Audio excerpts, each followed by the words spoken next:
Hello everyone, it's Rosie. I go by Rosie in the Rockies here on YouTube, on Instagram, and also on Etsy, where I currently have 2 sampler reproduction charts for sale. And I will list my socials as well as everyone and everything I mention in this video in the description box below. Happy New Year to all of you. I hope that everyone had a peaceful, safe, and healthy start to your year. And I hope that this video brings you some company or enjoyment or calm while you're stitching or while you're doing whatever you're doing while you watch. It's been 6 weeks since my last video, which was an end of 2026 whip parade. I'll link that below if you haven't yet seen it. And in those 6 weeks, I've been stitching up an absolute storm.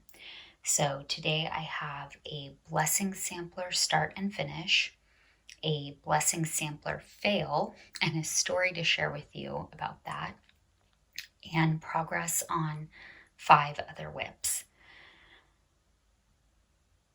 Unfortunately, I wasn't able to fully finish anything in the last 6 weeks. I think I've traveled for work 21 of the last 40 days, not consecutively, but half of the last 6 weeks I've been out of town.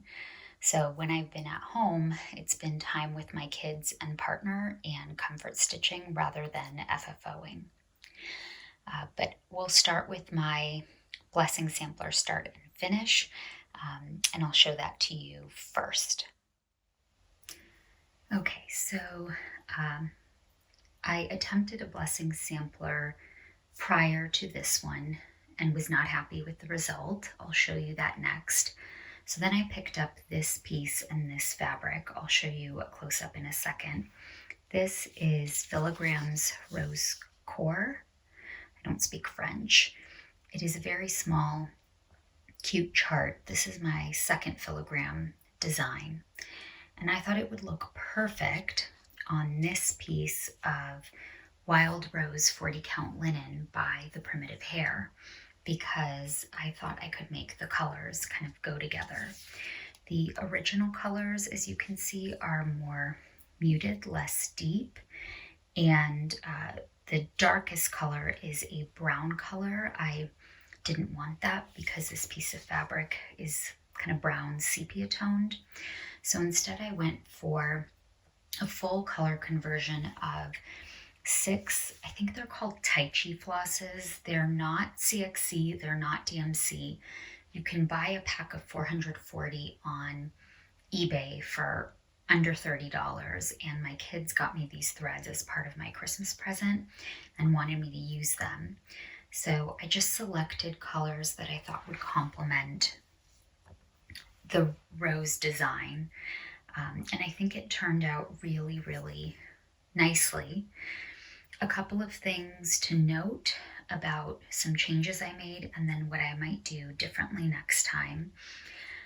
This linen by Primitive Hare, she paints all of her linens because the back doesn't have anything on it. It's not dyed. So maybe it's printed or kind of painted on by a machine. And each fabric goes with a specific pattern that she designed for that fabric.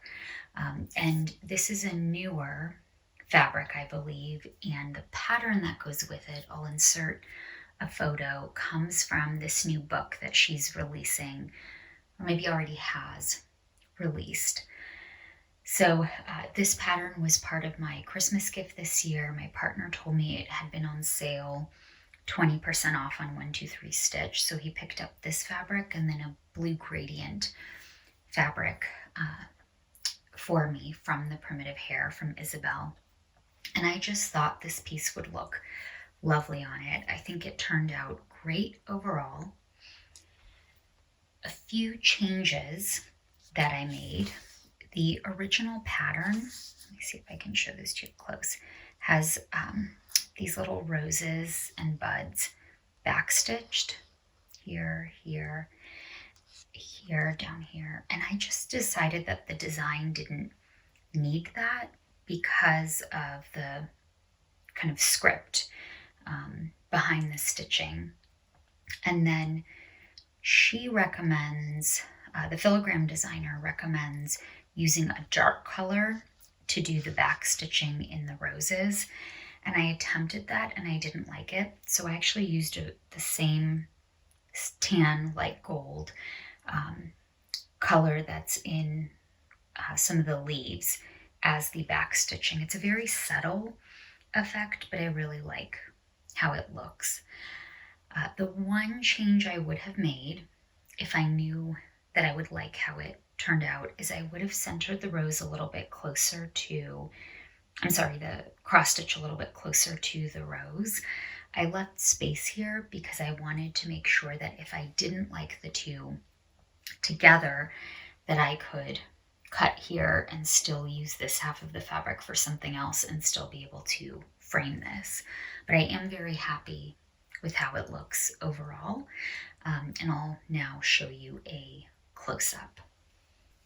So this is a close-up of the stitching. And I think it looks lovely. You can see the back stitch in the roses is extremely subtle.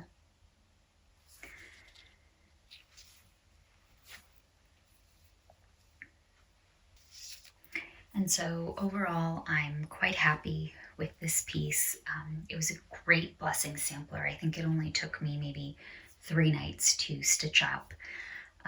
And for those who don't know what a blessing sampler is, you're supposed to start it at the start of January at the new year and finish it before the end of January. And the idea is that it stitching a blessing sampler blesses your needle for the year. This is my 2nd year doing this, and both years, instead of thinking about my stitching, I was thinking about the world and the United States. I live in Colorado in the US, but as I was stitching, I was really thinking about hoping that people open their hearts and open their minds. And so it was a good stitching project, and maybe I am delusional, but maybe working on this blessing sampler will bring some peace and safety to everyone. Now let me show you my blessing sampler fail. All right, so my initial idea for a blessing sampler was Erica Michael's Constant Companion. This chart actually includes 2 designs.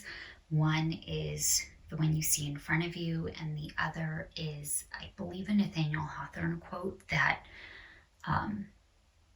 I don't view as particularly favorable toward women, so I was not interested in that design.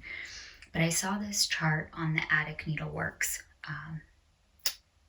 Flosstube video maybe a year ago, and then picked it up last June when I was at the attic. And I had in my mind a color conversion because the original design is charted with reds and oranges and purples, and that's not really my personal color choice when I get to choose. So I got really excited when I found this piece of 36 count R&R vintage beeswax. There were several pieces of R&R that were a bundle on eBay that I purchased, and I thought, okay, this is going to be perfect. Well, when the fabrics were shipped to me, they were shipped in a very tight little packet they were folded into almost like 3x3 squares and stuck in a large envelope. And so there was lots of creasing, and trying to iron it, even with steam, wasn't getting the creases out. So I decided to try a little bit of Best Press, the spray. I did a little test patch on the corner of the fabric. It was fine. I then sprayed it all over. And this is a photograph of what a mess it was when it, after I finished ironing it, it had splotches all over the fabric and I could not get them out. So I actually ended up doing what everyone says not to do, which is I dunked the entire piece in warm, very warm water, not hot, but very warm, in a little tub I use to kind of wash delicate things, hand wash. And then I put it in our dryer for 2 minutes, and then dried the rest with my blow dryer. I know you're probably shaking your heads thinking, what are you doing? But it did get the splotches out, and the color did not change very much. So I was grateful that I fixed it. But by then I was already a little frustrated because that took up my entire evening of when I would otherwise be stitching. And I felt like the project might already be doomed a little bit as a blessing sampler. Then I chose my colors, and they're all classic Colorworks and Gentle Art. I'll show you here. And I thought they were so pretty together and that they would really go together, but I'm not happy with the result. So this is the result. By the way, I am stitching this 1/1 on 36 count, so teeny tiny stitches. For comparison, these are my little embroidery scissors. You can see how small the center of the design is. And I thought the blue color that I selected, which is Black Raspberry Jam, looked perfect. I thought the vine, which is, what is this? Pine Needles by Classic Colorworks was great. And then I got to the first floral motif and I was really unhappy with it. And I'll show you a close-up to show you how tiny the stitches are. But I just thought the color changes among the three colors of this flower were not what I was hoping for. And I was pretty surprised because I usually have an okay eye for color. These are Red Grape Poinsettia by Gast, and then Dulce de Leche by Classic Colorworks. And if you put the three of them next to each other, I feel like they would look pretty cute. But something about these three together in the flower I was not happy with.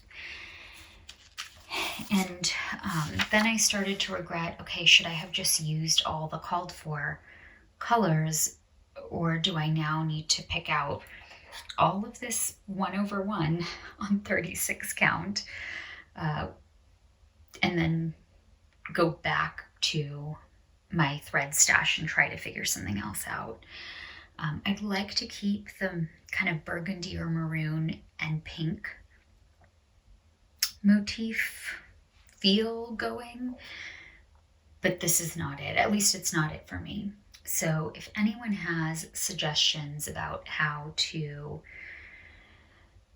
or what to select color-wise for like a more burgundy or maroon color, a more pink color, and then a very light color, please let me know. I will come back to this project at some point. It's just, this was not doing it for me. I was so disappointed by this single floral motif after loving the stitching in the letters. That was when I decided this is not my blessing sampler. I'm gonna go do something else. And when I found the Filigram chart and stash. So I will come back to this. I love the saying, if you're not looking, it says no one can look upon the needle without emotion. It is a constant companion throughout the pilgrimage of life. And I have only been stitching, it'll be 6 years in April, but I feel that that is true. I just need a different set of 3 colors for these floral motifs. Right, so this project is going to be a put it away for now. I'm sending it on vacation, and I'll probably come back to it later this year. Now let's get into the whips. I have 5 of them to share with you. My first is Martha Walmsley, 1847 by Hands Across the Sea Samplers. Martha, as I've said before, is my therapist. She is the stitch that I go to when I'm trying to work something out in my mind, when I'm worried or stressed, when I'm thinking about like a work problem or a family problem or a friend problem. And she definitely was my therapist this past month in January. So here's what she looked like at the end of 2025. And here she is now, albeit wrinkled.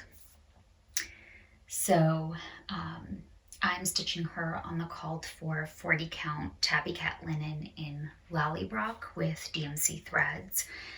And I'm just so grateful to Martha for the calm she brings me. So this past month, I got in most of her breast, all of her back, her legs, and the entirety of her tail. Now you will see, if you look at the chart, her tail, whatever these tail feathers, whatever these things are, do extend further out. And you can see I started one and stopped it, and then stopped the other one at the edge of her main tail.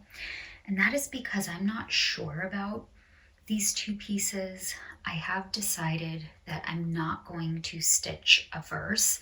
This particular verse just doesn't speak to me, and I'm also not going to stitch her name. I couldn't find something else that I want to put there. And when looking at people's progress photos on Instagram, I saw several photos where the space where the writing would otherwise go is just blank space, and I like space in my samplers. I don't like my motifs to feel crowded. So I'm going to have quite a bit of space, and I'm wondering if I even need these two feather pieces, these guys, once I get the branch that she's on and the floral motifs and the stem, trunk of whatever this plant or tree is. So I haven't decided about that yet, but this bird was such a pleasure to stitch. I'll show you a close-up. The color changes were not tremendous. It was not finicky like the border or some of the other motifs. And so I could just take a length of thread and start stitching and make a ton of progress with a single thread, and then pick up with the next thread. It was very, very comforting stitching while I was worrying about one of our extended family members who is ill. So I'm very sad that I'm done stitching the bird. I want to find another bird whip that gives me that same feeling, and I have no idea who my stitchy therapist is going to be when Martha's done, because she is getting pretty close. So the next thing I'm going to work on in February are these two floral motifs and the branch that the bird is sitting on. I don't think I'll be able to finish all of this and the little trunk in February because I have some other stitching ideas, but I'm also avoiding finishing her a little bit. I'm gonna be sad when she's done. Happy that I'll be able to frame her and get her on the wall, but sad that our friendship, our therapist-patient relationship is over.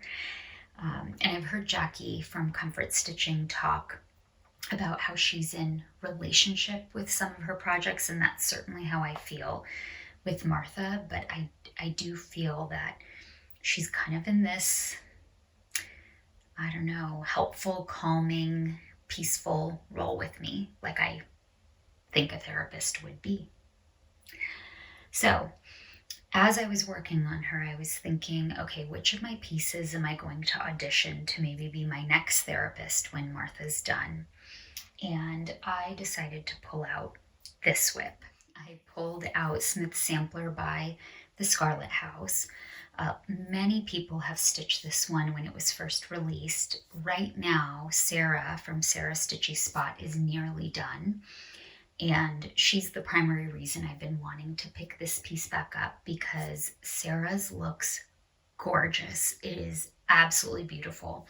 She is almost done. I think when she showed hers a few days ago, she was working on this house. So she had finished the top 3 bands and she was in this kind of last bottom section. But also Jennifer Michelle from Screen Door Needleworks is about the same place I am in the first band. So the last time I showed Smith Sampler to you, I had the top border and the top left motif in the first band done. This is what it looked like at the end of 2025.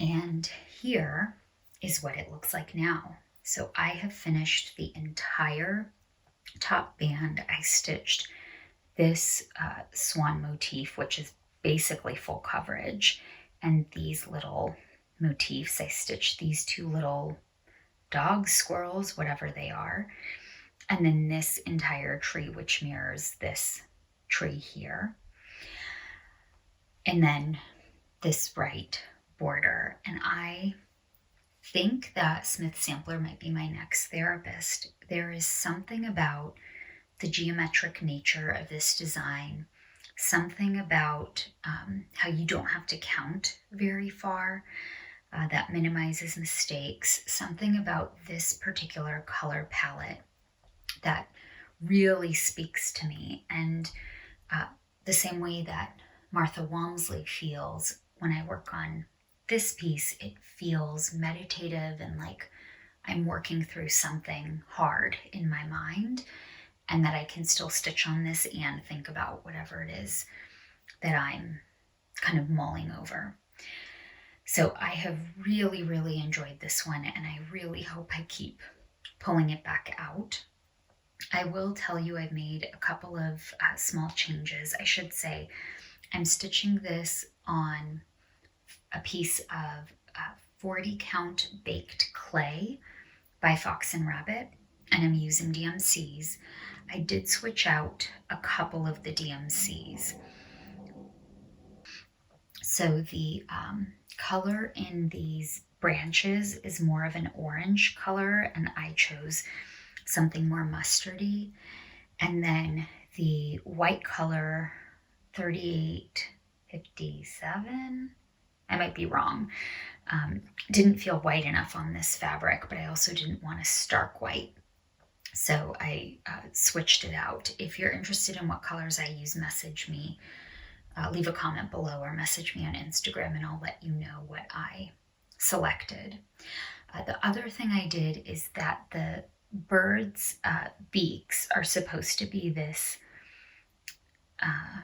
deep red color, and that creeped me out. I attempted it on this bird and did not like it, so I switched it out for the more gray tone that is used here in the border, and I think it's going to become more prominent later in the design, but it hasn't yet. So I'm really looking forward to starting the second band. This flower motif here looks so fun, and I'm so sorry about the shadows. It is a partly cloudy day, so I have shadows in front of the window I'm at. And then Smith is actually our surname, but my partner has this thing of us not putting our name on things. Like when our kids were little, he never wanted me to embroider their names like on the outside of a jacket or something like that. So I'm gonna have to come up with a different word to put here, or because these are triangles, pull some of the colors from the triangles in the border and maybe replace those. I think that's what Sarah did. Might be wrong. But I'm really excited about these flowers and this enormous berry basket. So if anyone else has Smith Sampler as a whip and wants to pull it out together and encourage each other, please let me know. And Jennifer, I'm going to message you and see if you want to work on it together in February. Okay. In between a couple of my work trips, I was pretty tired and I wanted a project that I didn't have to think too much about. So I pulled out Nora Corbett's Magnolia. I haven't seen many people stitch her either on Flosstube or on Instagram. This is what she looked like the last time I showed her. I just had the top part of her right skirt stitched.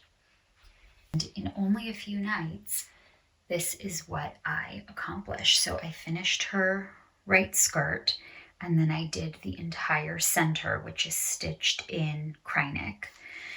Now, I am not sure about these two Krynic colors. As soon as I started stitching them, it was like, ooh, is this really what it's supposed to look like? I will show you a close-up. And you can see that, I mean, they're sparkly, they're pretty, but they're much darker. And I wouldn't even put this navy blue color and this more dark rainbow carnival color together, let alone with the muted colors on Magnolia. Maybe it will come together. Obviously, I kept going and I finished that part of her skirt, but I don't know how I'm going to feel about this one. I am happy with the fact that I chose this 28 count linen. This is Petals by Picture This Plus. It is pretty stark white with very, very pale green and pink modeling. I am going to try and take a couple of photos to show you the modeling in the fabric. I tried to do this in the last video and it just wasn't coming out. You see it better in person than through the phone's camera. And I'm happy I'm stitching it on a 28 count, even though the stitches look enormous to me and don't feel like they're laying flat, because this is the perfect project to work on when your eyes are tired and you don't have good lighting and you don't want to think. This will probably be the last Mira or Nora design I stitch on 28 count, but it's working for now. And the coloring, you can probably tell, it's lots of block stitching. So you can take a length of thread and do a loop start and just go until the thread runs out and then pick up the next thread, and you're making a lot of progress very quickly and you're not having to put much effort into it. Now, if you are perceptive, you might say to me, Rose, you were supposed to finish a different Nora design, Botanical Garden by Mirabilia this month, not work on Magnolia. Well, that other project, Botanical Garden, which I'll insert a photo of, the only thing that's left to do are the back stitches and the beading, and I didn't want to take beads on a work trip with me, and then when I was home, I did not want to backstitch or bead. I wanted to stitch mindlessly or get therapized by my stitching. So I'm hopeful that you'll see Botanical Garden at the end of February all finished, but I still have quite a bit of work travel over the next couple of months, so I'll try, but no promises. All right, let's move on to the project that I think has been my favorite this month. Okay, so let's talk about Captain Jack, otherwise known as Marie Barber's Old World Floral. This is a chart that was in the March-April 2012 Just Cross Stitch magazine. You can still find that magazine on Etsy and eBay, and occasionally I will also see it come up in one of the Facebook groups, like my friend who's on Facebook will send me photos of it. You can also find it in the Just Cross Stitch DVDs from the 2010 to 2015 set, which is how I have it. I own those DVDs, and you can also buy those DVDs on eBay. My youngest son, who is just turned 12, dubbed this project Captain Jack for a couple of reasons. He loves birds, he loves pirates, in October and November, we were marathoning Pirates of the Caribbean. Each weekend we would watch one. And then Kim, Contented Needle Worker Kim, started stitching it, I think maybe a month ago, a couple of videos ago. And I would show him that she was stitching it, and you would think that Kim was the NCAA hockey championships. There was hooting, there was hollering, he was whooping it up, and he kept asking me to work on it and send my progress pictures to Miss Kim, as he calls her, and asking me for updates on how Miss Kim is working on hers. Since then, Astrid, who is Palmetto Stitcher on Instagram, and Emily, who is, I think it's EEE, 3 E's Stitch, and who has both a Flosstube channel and an Instagram, have also started it. So this month in particular, I feel like Astrid and I were egging each other on. We kept sending each other progress photos, and I could not put it down. I kept picking it up in between other projects. Here is what it looked like the last time you saw it at the end of December. And here is what it looks like now. And is this not just a beautiful, beautiful project? So in the last 6 weeks, and I think I picked it up 3 different times, 4 different times for several nights each. The only flower that was here in December was this iris and its stem and leaves. Everything else is new. These bluebells and what I think maybe are tulips, and this rose and the rest of these flowers. Now, this project is so fun to work on because each of these flowers and leaves feels like a teeny tiny motif, and you can probably stitch an entire flower in about an hour. Now, there are a lot of color changes. So for example, in these little closed buds, there's between 7 and 8 colors in each one. The flowers themselves have between 10 and 15 colors. Occasionally, it's just a few ninja stitches like these. This is DMC 902, this dark red or burgundy color. But many of the stitches you can start a shorter length of thread, like maybe 12 inches, and finish it, and that color within that flower will be done. The parrot, Captain Jack, he is finicky. There are many, many color changes, ninja stitches. When you're stitching a color, you're kind of stitching on the diagonal. So the reason I stopped here, and he has some stitches that have not yet been filled in, is I made a couple of mistakes, and so I'm trying to finish the flowers and come back up around so that I can figure out where my mistakes were. But I am having so much joy in this project, and both Astrid and Kim started from the bottom and are stitching up. So they've done the tail in this rose here and some of the vase, and that makes me even more excited to keep stitching downward. So if you would like to join us, if you have this in stash or if you can find it, please let me and Kim and Astrid know so that we can all be messaging each other and cheering each other on. And then my son can hoot and holler as if somebody won. I don't know, like, I've never seen him get this excited except for hockey, college hockey finals. He gets real worked up. It's so fun to watch him get so excited. And by the way, this kid doesn't really care that much about stitching. He cares about birds, and I think that's why he's really into it. I had actually asked him if I could video him while I was watching Kim's most recent update when she shows this project, so that I could send her a little video of him just having so much joy and enthusiasm. And he shut that down very quickly. That was an inappropriate request of him.